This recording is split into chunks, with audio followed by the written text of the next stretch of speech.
이제 가을이 이제 지나가고 있습니다.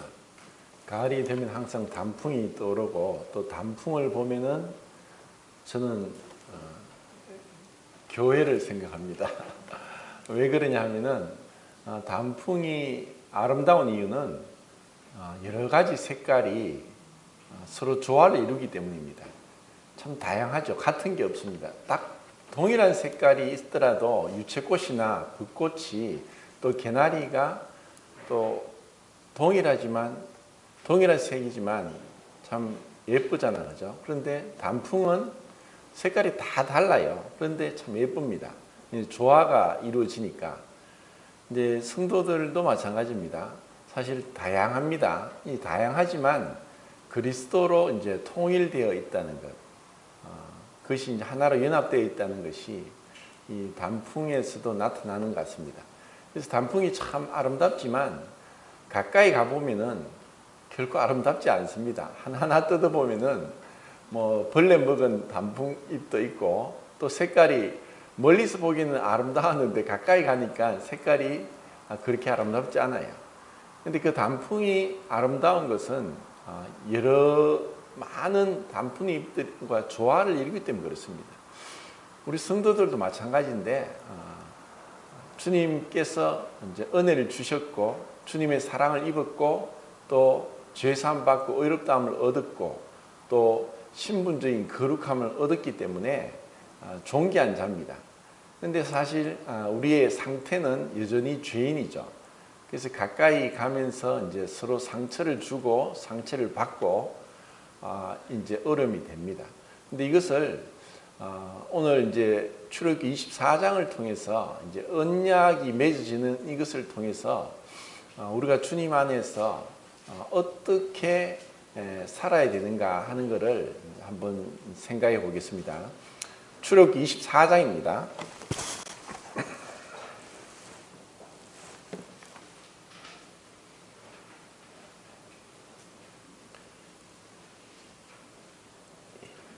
(1절) (2절) 읽겠습니다. 시작.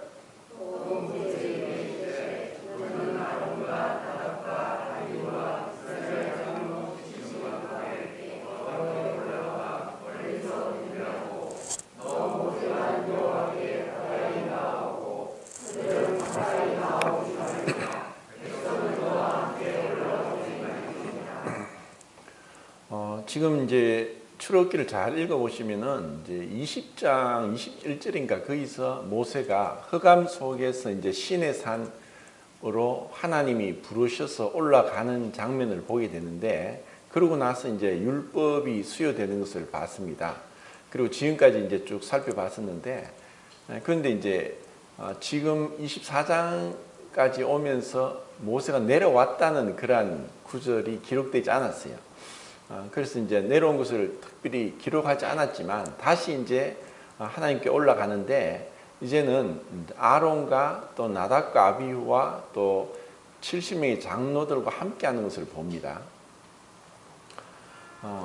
아직까지 그 제사장의 직분을 세우지 않았기 때문에 이제 25장부터 이제 성막 제도가 나오는데, 성막에 대한 자세한 규정들을 말씀하시고 성막을 세우고, 그리고 성막에서 봉사할 제사장들을 세우는데 이제 레위 자손 중에서 이제 고핫 자손 중에서 아므람 중에서 이제 그 아들 아론의 자손들이 제사장이 되도록 하시지만, 아직까지 그런 이제 말씀이 없지만 아론과 그 아들 나답과 아비후가 이제 같이 하나님을 경배하러 올라갑니다. 그렇지만 가까이 가지를 못합니다.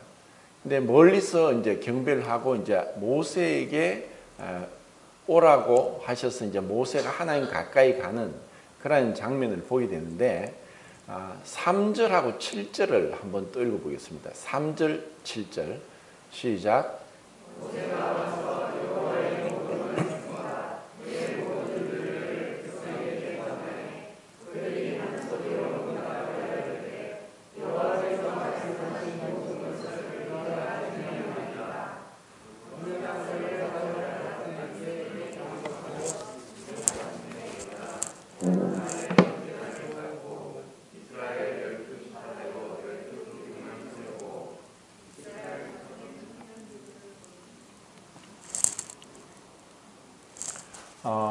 자, 이제 그 앞에서 이제 19장에서인가도 봤듯이 이제 백성들의 그 상태, 이것이 우리 인간들의 상태입니다. 이스라엘 백성들이나 우리나 다를 바가 없습니다.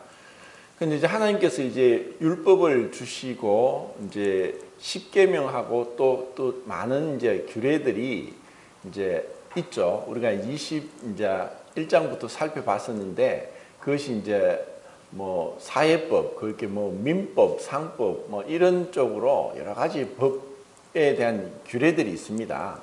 이런 말씀들을 이제 주시면서 이스라엘 백성들의 대답은 예, 다 지키겠습니다. 다 행하겠습니다. 다 순종하겠습니다. 하고 이렇게 이제 대답을 합니다. 그들의 어떤 이란 순종하겠다, 다 행하겠습니다 하고 하는 이 대답은 우리 인간들에게 있는, 우리 사람들에게 있는 그런 동일한 마음, 그러니까 하나님 앞에 우리가 순종하길 원하는 마음이 있는 것은 동일하고 또 이것을 대놓고 뭐 순종하지 않겠습니다 할 사람은 없을 겁니다. 그런데 이러한 이스라엘 백성들의 다 행하겠습니다, 순종하겠습니다 하는 그 깊은 내면에 있는 자신들의 모습을 아직도 그들은 모르고 있다는 것입니다. 그런데 하나님은 다 알고 계십니다. 그리고 그들의 말에 속아 넘어가지 않습니다. 다 행하겠다고? 그래, 내가 이 법을 주겠다. 이 법은 이제 지키라고 주는 것이죠. 자, 그런데 이제 우리가 1절에서 이제 아론과 나답과 아비후라는 이름을 우리가 이제 보게 되는데, 이 아론은 이제 최초의 대제사장이 되고 그의 아들 나답과 아비후는 이제 제사장으로서 정말 그 레위기에 가면은 이제 위임식, 제사장 위임식을 하면서 정말 놀랍게 하나님께서 이제 피와 또 관유를 통해서 그들을 거룩하게 하고 거룩한 세마포 옷을 입히고 또 머리에 관을 쓰고 또 세마포 띠를 띠고 그러면서 이 성막 모든 것을 금으로 입혀놓고 또 순금으로 만든 황금 등대와 또 속죄소, 그것은 완전 순금으로 만들었습니다. 그것을 어떤 뭐 유대인 랍비가 그 황금 등대를 계산을 하니까 사실 몇십억이 되는 그런 이제 금 한 달란트를 생각하면 그 정도의 어마어마한 가격이 나오는 거고, 그리고 이제 모든 게 이제 금으로 입혀졌으니까 황금의 집이라고 하죠. 이것을 돈으로 어떻게 환산할 수 없을 정도로 귀한 것입니다. 그런데 그곳에서 이제 제사장으로 역할을 하는데 우리는 여기서 이제 밑에 절에도 보면은 하나님께서 이제 그 밑에 몇 절인가 보면은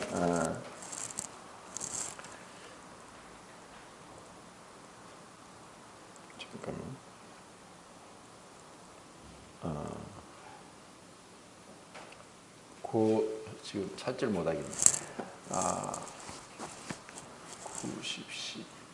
13절이 뭐죠?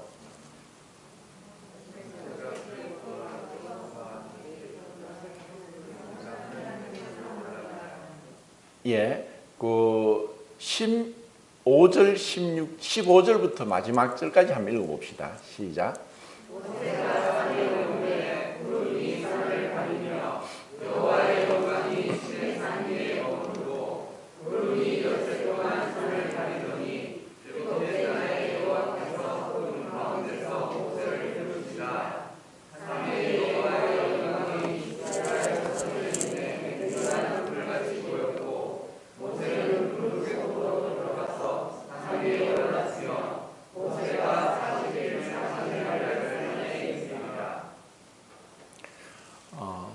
지금 이제 이 24장의 이 지금 읽은 이 장면은 정말 은혜로운 장면이고, 그리고 그들이 경험했던 하나님께서 그래도 잠시나마 하나님의 그 영광을 보여주시고 그 하나님 앞에 그들이 그 먹고 마시고 즐거워할 수 있도록 하는 은혜를 주셨습니다.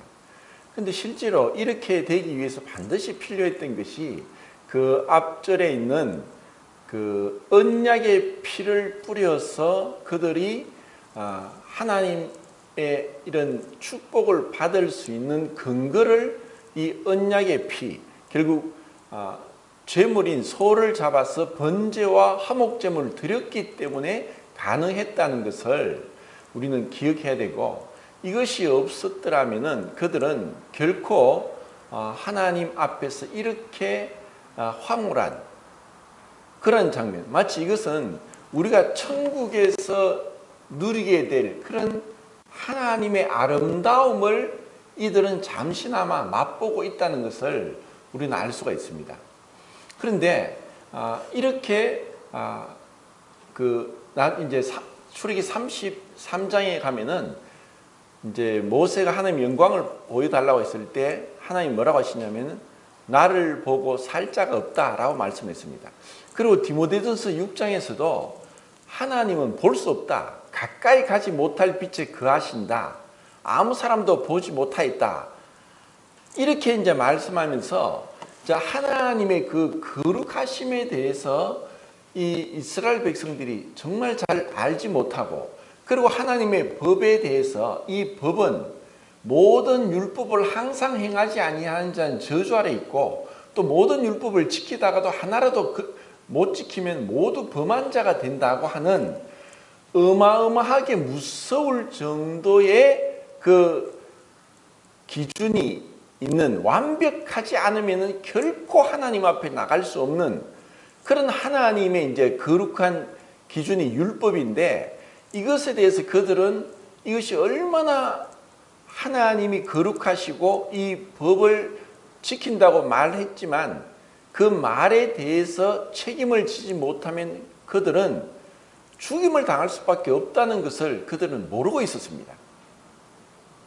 이 이스라엘 백성들이 모르듯이 사실 구원받은 우리 그리스도인들도 주님의 은혜의 풍성함, 그 사랑의 깊이, 우리를 위해서 십자가에 죽으신 주님의 그 사랑에 대해서는 우리가 믿고 있고 알고 있고 또 감동을 받고 있고 또 때론 눈물을 흘리고 있고 하지만, 하나님이 얼마나 엄미하신 분이고 얼마나 거룩하신 분인지에 대해서는 사실 우리가 잘 모릅니다. 근데 이것을 이제 나답과 아비후를 통해서 우리는 보게 되는데, 지금 이제 여기서 나답과 아비 이름이 나왔고, 그리고 이제 레위기에 들어가면 이제 8장부터 나답과 아비후와 아론에게 제사장이 되는 그 위임식을 합니다.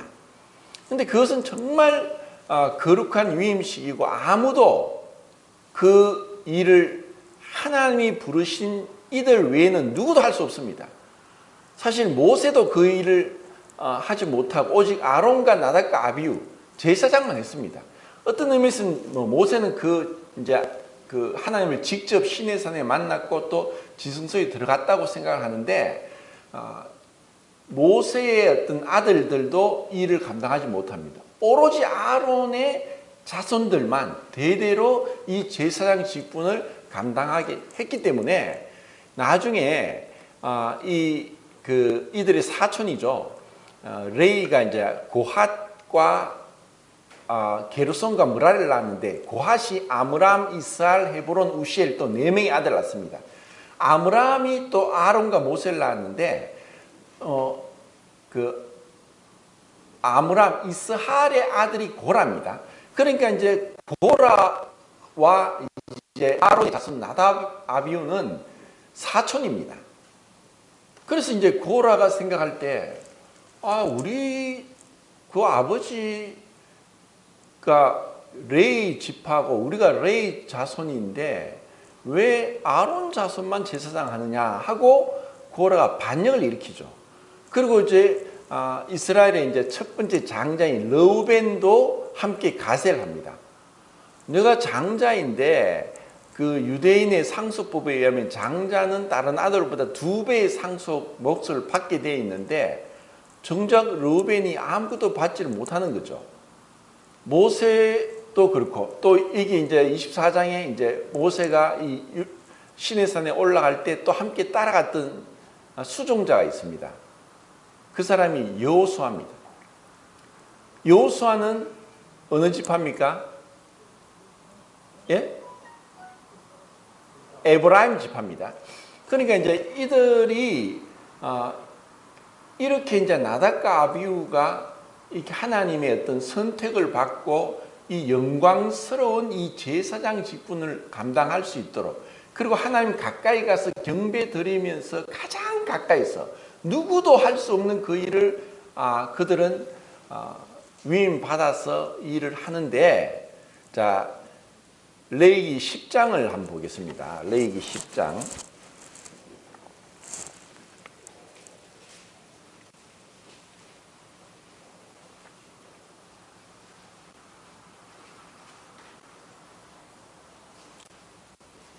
(1절) (2절) 시작.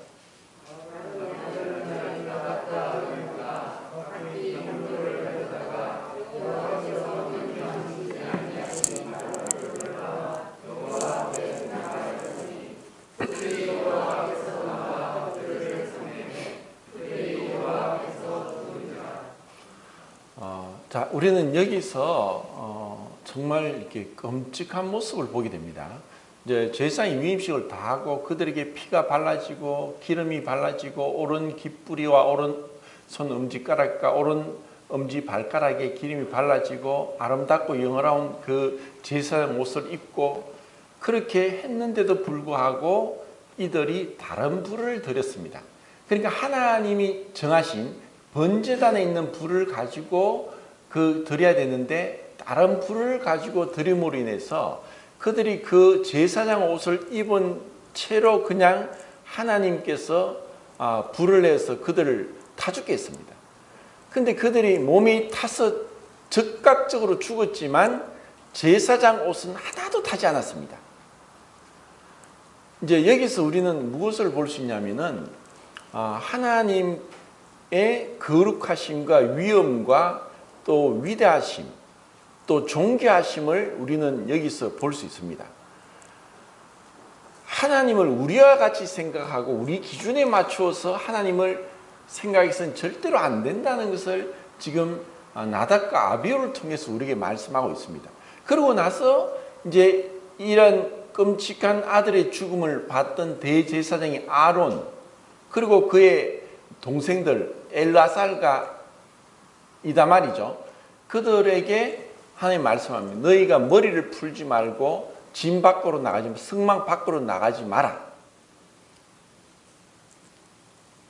아들과 함께 영광스러운 제사장 직분을 감당하면서 모든 이스라엘 백성들이 부러워하는 그 제사장 직무를 행하다가 이들이 하나님의 법을 하나를 어겼습니다.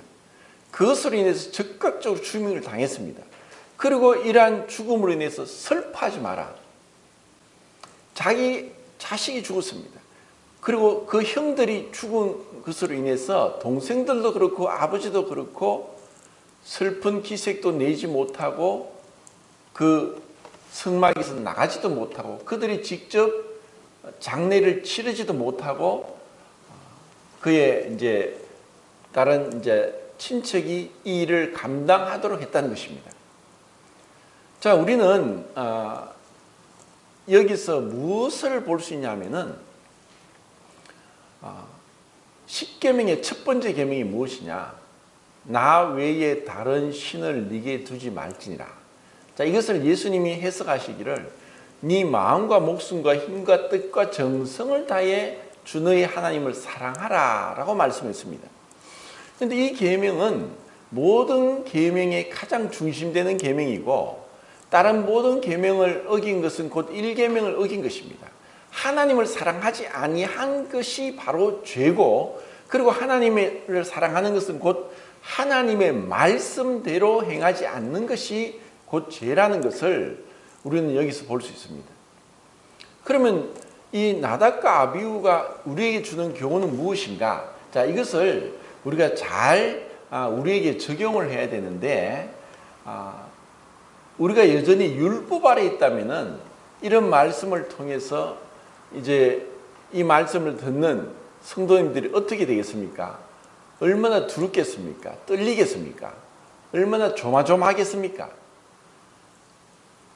이것을 율법적으로 이 말씀을 해석하면은 하나님은 정말 무서운 하나님이고 가까이 가지 못할 너무나 두려운 분이고, 그래서 우리가 함부로 행하지 못하고 늘 마치 이 무거운 이 짐을 지고 끊임없이 가야 되는 어떤 수행자, 고행자의 길을 갈 수밖에 없는, 그래서 율법 아래 있는 자들이 이런 성경을 알고 또 교회에 나와서 예배를 드린다고 하지만 이런 무서운 하나님, 두려운 하나님을 생각하면서 어떻게 하든 이 말씀에 순종하고 불순종하지 않고 하나님의 어떤 징계와 이 벌을, 심판을 받지 않으려고 발부둥치는 그러한 자들이 많습니다.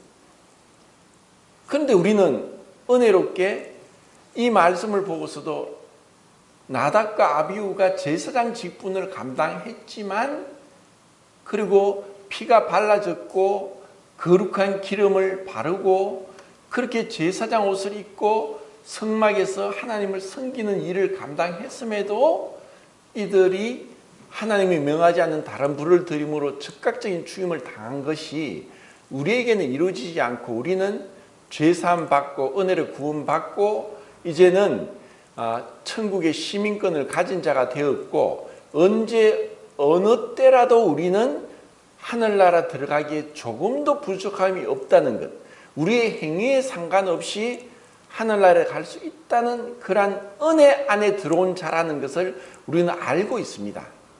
그런데 그러면 이 나답과 아비후는 우리와 상관이 없다.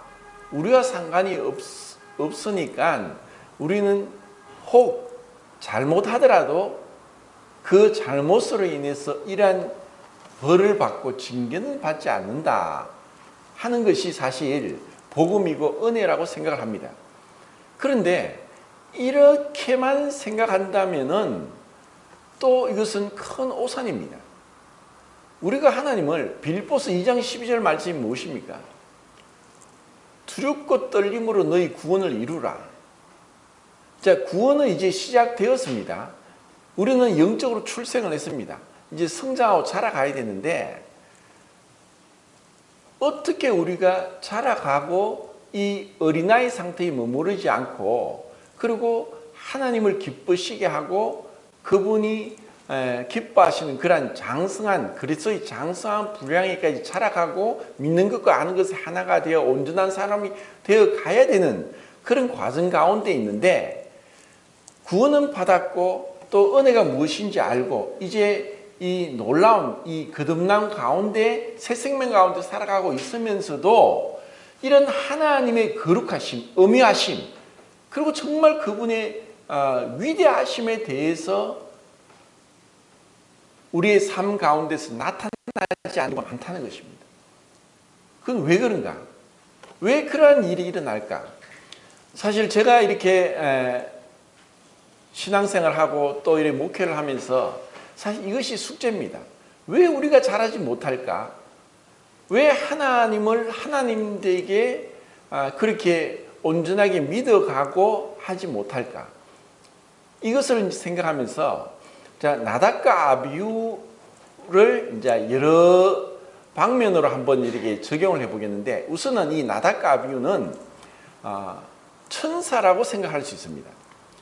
자, 모든 피조물 중에 가장 뛰어나고 아름답고 능력 있고 또 육체가 없이 남자 여자 구분이 없이 잠을 안 자도 되고 먹지 않아도 되고 또 날개가 있어 어디든지 날아가고, 그리고 어느 정도 자연을 통제할 수 있는 능력을 부여받은 이 천사들이 그 하나님이 주신 축복을 그들은 벗어나서 결국 타락했습니다.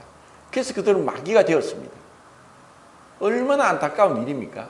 그런데 천사들은 너무나 큰 축복을 받았지만 그들이 타락하고 죄를 범했을 때 더 이상 회개하고 죄사함 받을 길이 없습니다. 왜 그렇습니까? 육체가 없으니까. 자, 그러면 이제 이 나답과 아비후는 이 세상 모든 사람일 수 있습니다. 시편에도 종기에 처하나 깨닫지 못하는 자는 멸망하는 짐승과 같도다. 우리 사람의 존재, 나라는 이 실체, 이 인간은 하나님의 형상과 모양대로 지음을 받았습니다. 어떤 동물과도 구별되고 차별이 있고 존귀한 자입니다. 왜? 하나님의 형상과 모양대로 지음을 받았으니까. 얼마나 존귀합니까? 우리가 이 단풍을 보고 아름답다. 그리고 음악을, 노래를 하고 음악을 작곡을 하고 춤을 추고 그림을 그리고 무언가를 만들어내고 또 무언가를 어떤 요즘 요리도 퓨전 요리라 해서 여러 가지를 만들어내는, 계속해서 뭔가 창조할 수 있는, 창작할 수 있는 이러한 능력을 부여받고 또 아름다움을 알고 그리고 마음의 어떤 감정의 이 기쁨을 알고 그리고 또 사랑을 알고 정말 어떤 누군가를 향해서 가슴이 미어지는 그런 고통, 그리고 사랑할수록 더욱더 행복해지고 기뻐지는 이러한 마음들, 이런 모든 것들은, 그리고 우리가 생각하고 느끼고 또 이러한 것들을 말로서 표현하고 또 시도 짓고 그리고 다른 사람과 마음에 있는 것을 계속 소통할 수 있는 이 언어를 주신 이 모든 것들은 하나님의 축복입니다. 우리는 숨쉬는 그 자체부터 하나님의 축복이고 우리가 인간으로 태어난 그 자체부터 말할 수 없는 축복입니다.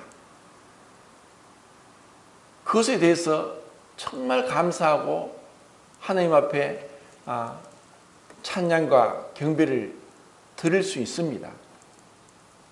그리고 다음으로는 그렇게 놀랍게 지음을 받은 사람이지만 대부분의 사람들이 하나님을 떠나 있고 하나님을 외면하고 있고 말씀을 듣기 싫어하고 말씀을 듣기 싫어하기 때문에 순종하는 것은 아예 생각도 못하고 자기 마음과 육체에 원하는 것을 하여 본질상 진노의 자녀인 가운데 살아갑니다. 그리고 이 복음이 전해져도 그들은 자기 고집과 해결치 아니한 마음을 따라 진노의 날에 하나님의 심판을 스스로 자기 쌓고 있습니다. 그 마음에 하나님 두기를 싫어하고 그 육체의 정욕대로 그 마음의 그 정욕대로 행하면서 하나님의 정해놓은 법을 공개적으로 어기면서 악을 행합니다. 지금 이 세상을 보면 그렇습니다. 인류 역사를 보면 반역의 역사입니다. 온갖 거짓이 난무하고 이루 말할 수 없는 부패와 타락이 온 세상에, 우리나라뿐 아니라 미국뿐 아니라 어디에도, 어느 나라에도, 어느 시대에도, 어느 민족과 어느 인종에도 이런 죄악이 횡행하는 그러한 것을 우리는 보고 있습니다. 이걸 어떻게 설명해야 되겠습니까?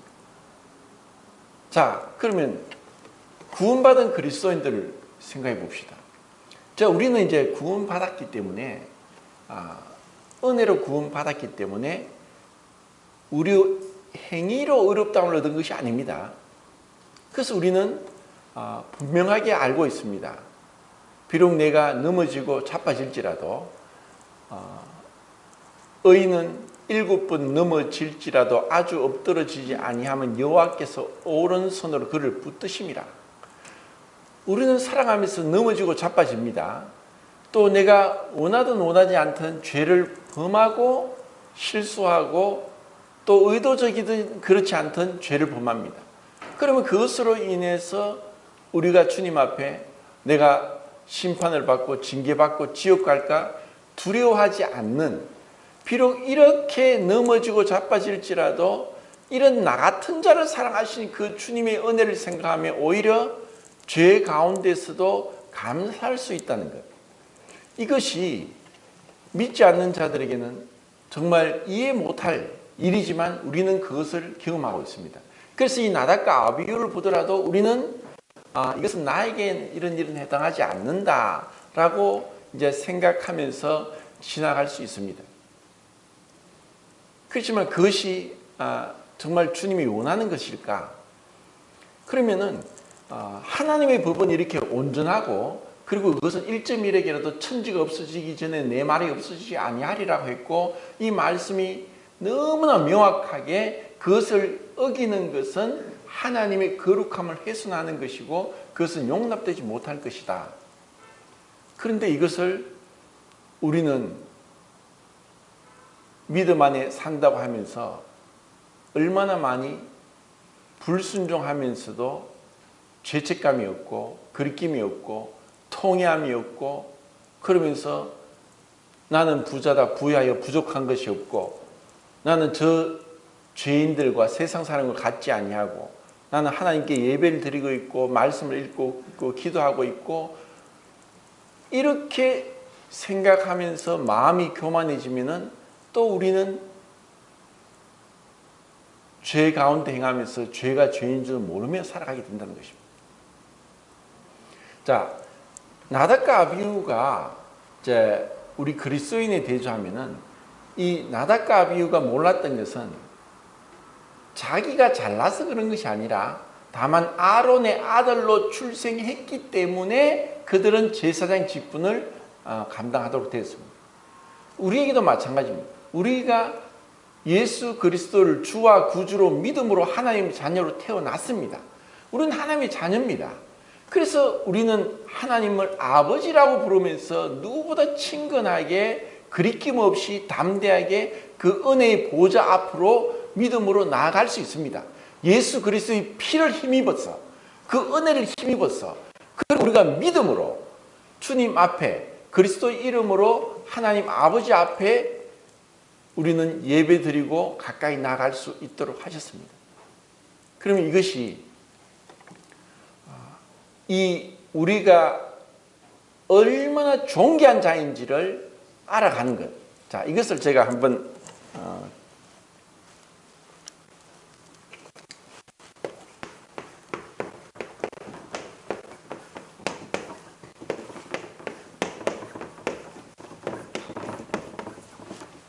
이렇게 이제 두 개로 비교해서 한번 말씀드리겠는데, 자, 자존감, 자존심. 자, 비슷한 것 같지만 나누어서 제가 한번 말씀을 드리겠습니다. 자, 이 자존감은 스스로 자기를 존귀하게 여기는 마음, 느낌을 얘기하고, 자존심은 이 자신이 어떤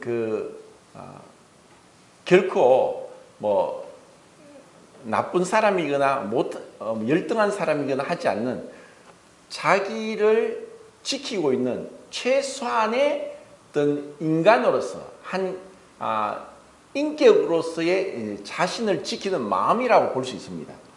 근데 이제 이 자존감과 자존심은 이제 사실 미묘하지만 분명히 차이가 나는데, 어떻게 차이가 나느냐? 이제 자존감이 이제 그리스도를 모르는 구원받지 않은 자들에게도 자존감이 있을 수 있습니다. 이러한 자들이 이제 어떤 자들인가 하면은 굉장히 이제 유복하게 부족함이 없이 아쉬움 없이 경제적으로 또 정서적으로 부모의 온전한 가정에서 부모의 사랑을 받고 이렇게 부유하게 태어난 사람들은 아쉬움이 없이 이렇게 자라왔기 때문에 나이가 들었어도 구원받지 않은 자들에도 자존감이 있어서 쉽게 남하고 다투거나 문제를 일으키거나 또 아니면은 쉽게 화를 내거나 하지 않습니다. 이렇게 이제 비록 그들이 구원받지 않았지만 그들이 굉장히 성격이 너그럽고 온유하고 그리고 사람들을 포용할 수 있고 합니다. 왜냐하면은 많은 이 인간으로서 받을 수 있는 사랑과 또 이런 풍요로움을 다 가지고 받았기 때문에, 그래서 사랑을 받은 자가 사랑을 할 수 있고 책망만 받고 꾸지람만 받은 아이들은 또 나중에 커서 또 이런 모습으로 자라는 거예요. 이것을 영국의 유명한 이 사실 이제 제가 봤을 때 지금은 프로이트보다 더 큰 일을 했다고 하는 그 생각하는데, 존 볼비라는 이제 정신과 의사가 있습니다. 1903년도인가 4년도 태어나신 분인데 영국의 귀족 집안에서 태어났고 자기 아버지는 영국 왕실의 의사였습니다. 그래서 자기가 이제 의사로 정신과 의사가 되는데 1차 세계대전, 2차 세계전을 겪게 됩니다. 그러면서 이제 그 영국이 이제 굉장히 어려워지면서 고아들이 많이 생기고 이제 전쟁에 나갔던 군인들이 죽게 되니까 이제 고아들이 많이 생겨가지고 그 고아들을 어떻게 하든 잘 돌보고 먹을 것 주고 다 하는데 어떤 고아원에서 뭐 20명, 30명씩 이유 없이 그냥 아이들이 죽습니다. 그래서 이제 이분이 그것을 왜 그런가 하고 긴밀하게 연구를 하면서 이제 만들어낸 이론이 애착 이론이라고 해서 이것을 실험을 합니다.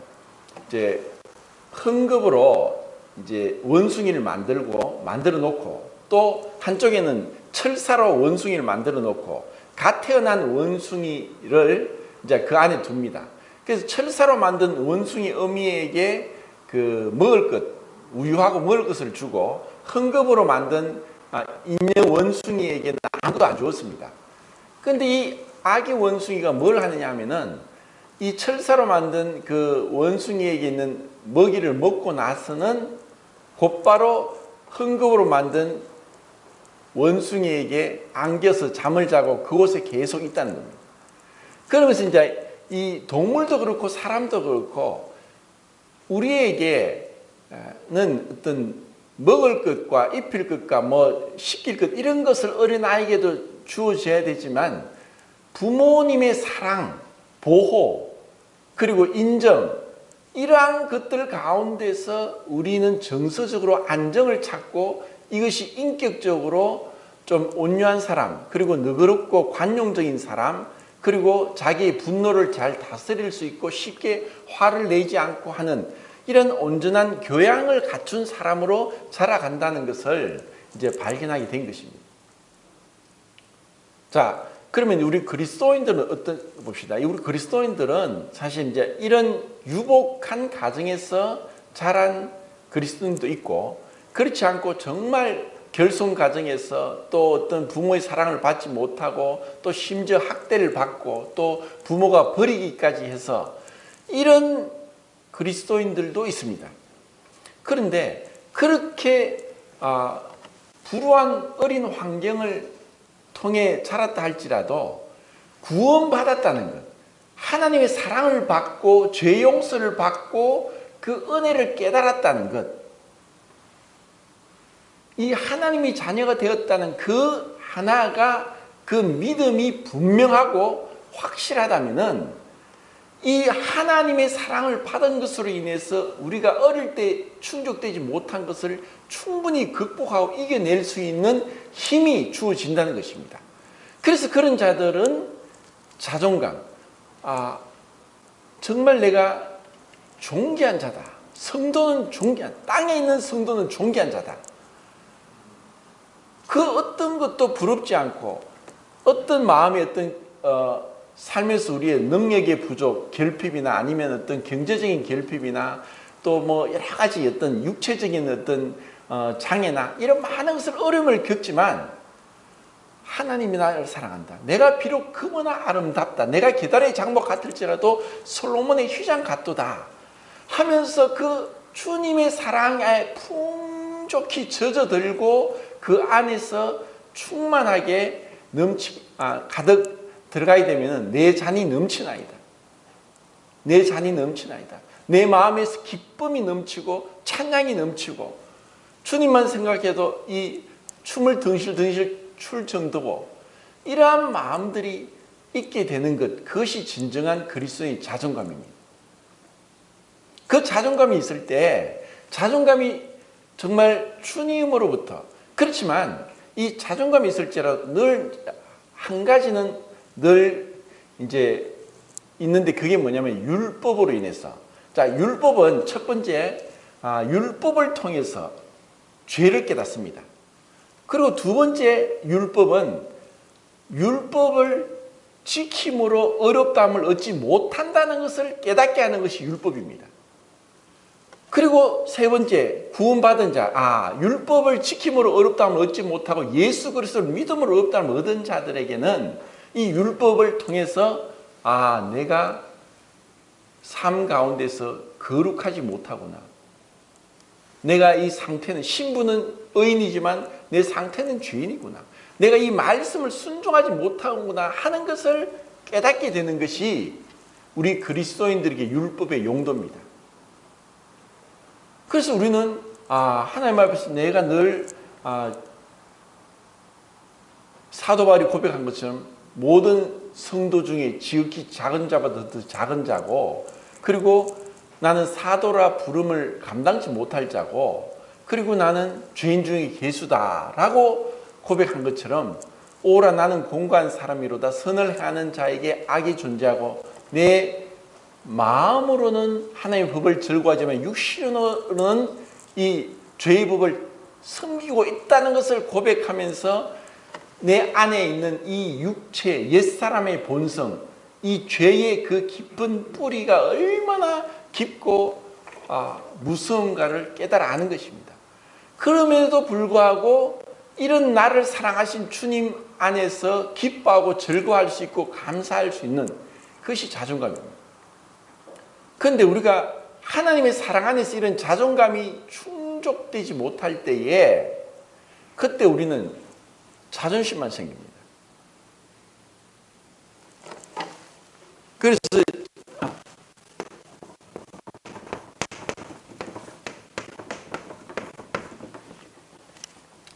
우리가 구원받았다 할지라도 자존감이 높으면서 점점 성숙해 가지 못하고 어린아이 상태에 머물러 있으면은 구원받지 않은 자들처럼 자존심만 내세울 수 있습니다. 그러면 자존심을 내세운 사람은 어떻게 하냐? 그 중심은 자기입니다. 여전히. 주님 주님 하면서도 자아가 중심이 되어 있습니다. 내가 그리스도가 중심이 되어 있느냐, 자아가 중심이 되어 있느냐는 어떤 여러 가지 사건을 통해서, 대인 관계를 통해서 나타납니다. 누군가가 이제 같이 있다 보면은 우리가 서로 불완전하기 때문에 본의 아니게 나는 그런 뜻으로 얘기하지 않았지만 상대방에 상처를 줄 수 있습니다. 마음에 든 상처. 아니 형제 그렇게밖에 못해. 그게 뭐야? 좀 제대로 해봐. 이런 책망을 받게 될 때 내가 주님이 중심이 되었다면 그렇지요. 아이고 죄송합니다. 제가 실수했군요. 하고 빨리 이제 회복이 되고 그렇게 이제 그런 관계를 회복시킬 수 있는 능력이 주님으로부터 나옵니다. 그런데 자기가 중심이 되어 있으면은 자존심이 상하기 때문에 마음의 상처를 입고 그것으로 인해서 미움이 일어나고 분노가 일어나고 원망이 일어나고 불평이 일어납니다. 제가 전에 이제 율법과 은혜를 비교해서 말씀을 드렸는데 자아가 중심이 되면은 뭐가 일어납니까? 비판적이 됩니다. 어떤 사람들이 계속 비판만 하는 사람이 있죠. 그런 사람은 그리스도가 중심이 되어서 감사하는 사람하고 완전히 대조적입니다. 누가 감사를 많이 하느냐 아니면 비판을 많이 하느냐는 그의 중심에 주님이 중심인가 자아가 중심인가, 자존감이 높은 사람인지 아니면 자존심만 있어서 자기가 어떤 공격을 받거나 할 때 방어 기제가 발동합니다. 마치 가인처럼. 가인이 열심히 농사를 지어서 하나님께 제사를 드렸습니다. 하나님이 받지 않았습니다. 그런데 자기가 볼 때 아벨은 그냥 양을 치면서 자기는 열심히 땀을 흘리면서 땅을 일구고 농사를 지었는데 아벨은 그냥 빈둥빈둥 놀다가 양을 이리저리 데리고 다니다가 풀 뜯어 먹다가 또 저리 끌고 가서 물 먹이고 하는 것도 없이 땀도 흘리지도 않고, 그런데 아벨은 양이 첫 새끼에 기름을 드리니까 하나님이 받았습니다. 이 분이 말도 못합니다. 누구에게 분한? 하나님에 대한 원망입니다. 그리고 이 동생에 대한 시기 질투였습니다. 동생을 죽였습니다. 하나님이 아시죠? 오셨어요.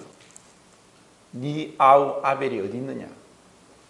그때 가인이 뭐라고 했습니까? 내가 아우를 지킨 자입니까? 자, 그 말 한마디에는 이 가인은 자존심, 자아가 중심이 되어 있습니다. 이 아벨에 대한 말할 수 없는 미움과 시기 질투가 가득했습니다. 그것은 마음에 있던 것이 결국 행동으로 나타난 거죠. 내가 왜 나한테 그걸 묻습니까? 나는 아우가 상관이 없습니다. 나는 지키는 그 모릅니다. 지키는 자 아닙니다. 시침을 떼고 그러한 대답에서부터 그 무엇이 나타나냐? 철저하게 자기 중심적인 가운데 있다는 것입니다. 이것이 얼마나 죄라는 것을 결국 아벨을 죽인 죄도 있지만 하나님 앞에 진실되지 못하고 그리고 죄를 인해서 통회하지 못하고 회개하지 못하고 교만한 가운데 여전히 자기 모습을 못 보는 이것이 가장 큰 죄라는 것입니다. 우리는 율법을 통해서 우리 자신을 보는 거울인데 또 우리는 거울이 있습니다. 그것이 다른 사람입니다.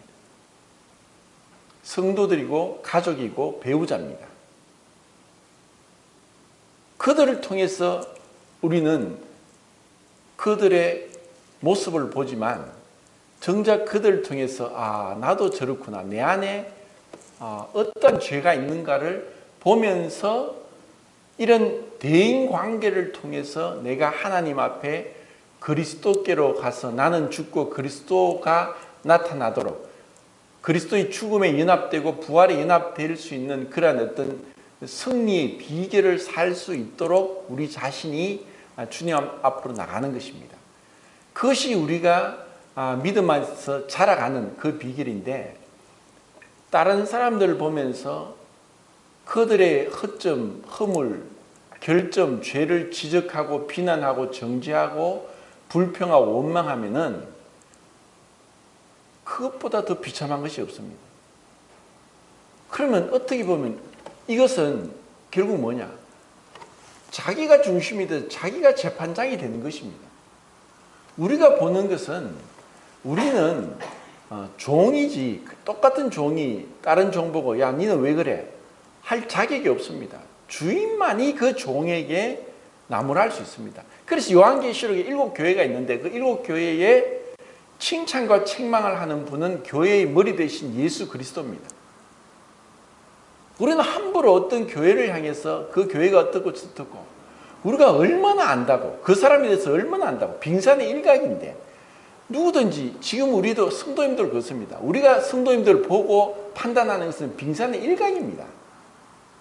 근데 그것이 마치 다인 것처럼 이것을 마치 절대화시켜서 그 사람에 대해서 평가를 하고 판단을 하고 하는 것은 벌써 내가 이 율법, 선과 악을 아는 그 자리에 가서 옳고 그름대로 판단하는 겁니다.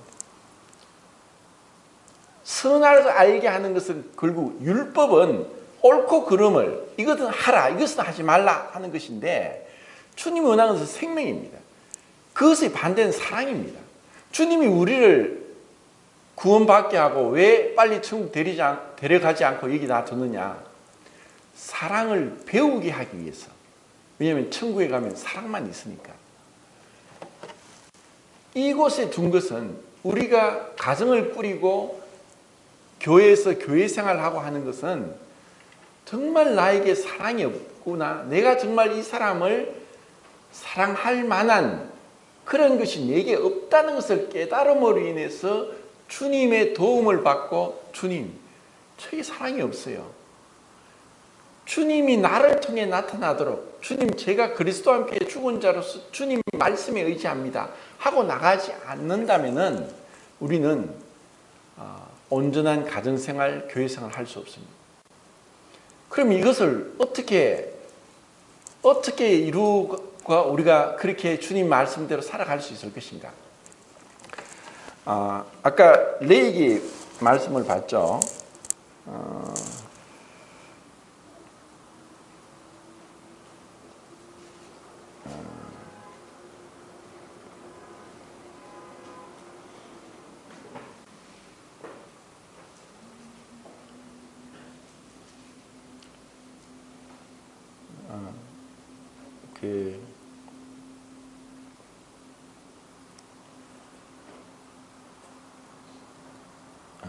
6, 7절을 제가 말씀드렸고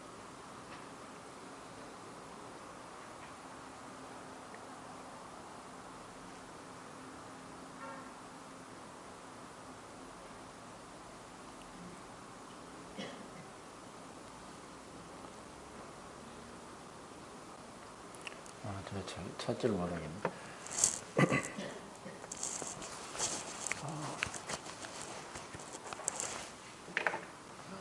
우리가 이제 말씀 가운데 바로 서기 위해서는 내 감정과 판단을 따르지 않고 하나님 말씀에 곧바로 순종하는 것입니다. 우리는 이제 감정을 가지고 있기 때문에 누구라도 누구를 나에게 대해서 나쁜 말을 하고 판단하는 말을 하고 정죄를 하면은 자존심이 상하고 곧바로 대꾸를 하든지 무시하든지 회피하든지 아예 이제 원망을 하든지 그런 반응을 합니다. 그런데 그러면서 마음에 이제 분이 날 수도 있고 하죠. 그런데 에베소서 말씀에 분을 내어도 해가 지도록 분을 품지 말고 마귀로 틈타지 못하게 하라 라는 말씀을 하고 있습니다. 그러면 우리는 이 관계를 통해서 내 자신을 보게 하고 주님을 배우게 하고 사랑을 배우게 하는데 이 관계 속에서 뭔가 이제 상처가 되고 어려움이 될 때 대부분의 사람들이 도망을 가거나 회피하거나 아니면 무시하거나 아니면 원망하거나 이런 상태로 가서는 절대로 우리가 변화될 수 없습니다.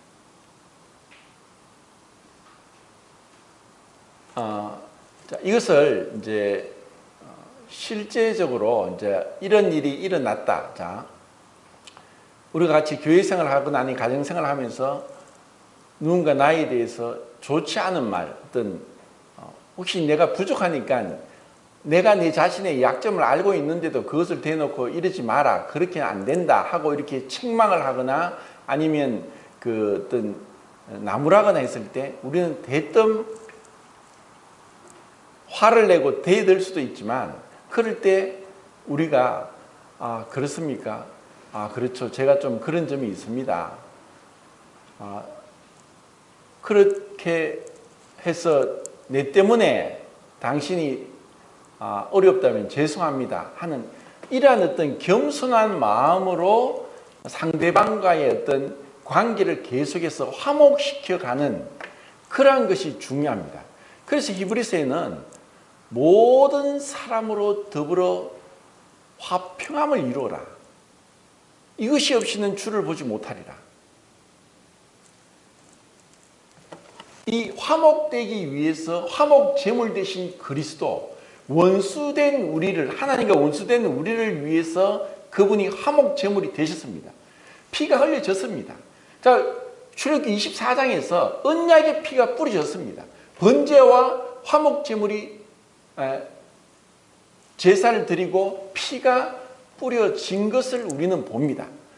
그런 피가 아니고서는 절대로 이스라엘 백성이 아론과 그 70장로들이 하나님 앞에서 먹고 마시고 즐거워하면서 하나님께 경배할 수 없습니다.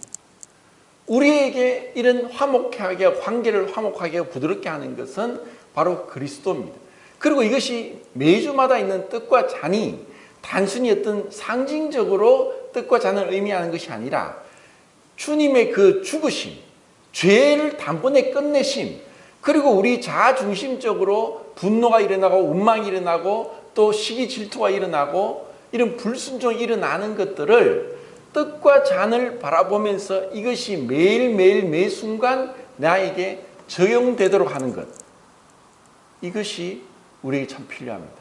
자, 출애굽기 다시 돌아가겠습니다. 출애굽기 24장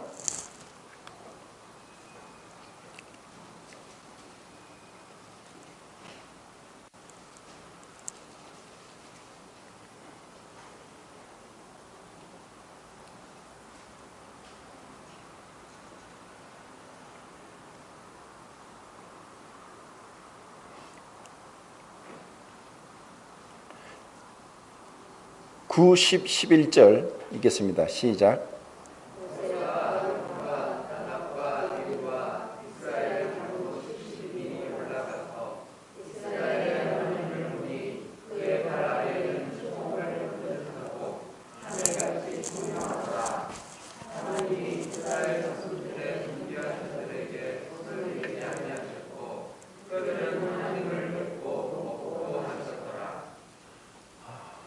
자, 이렇게 되기 위해서는 반드시 그 앞에 피 흘림이 있었습니다.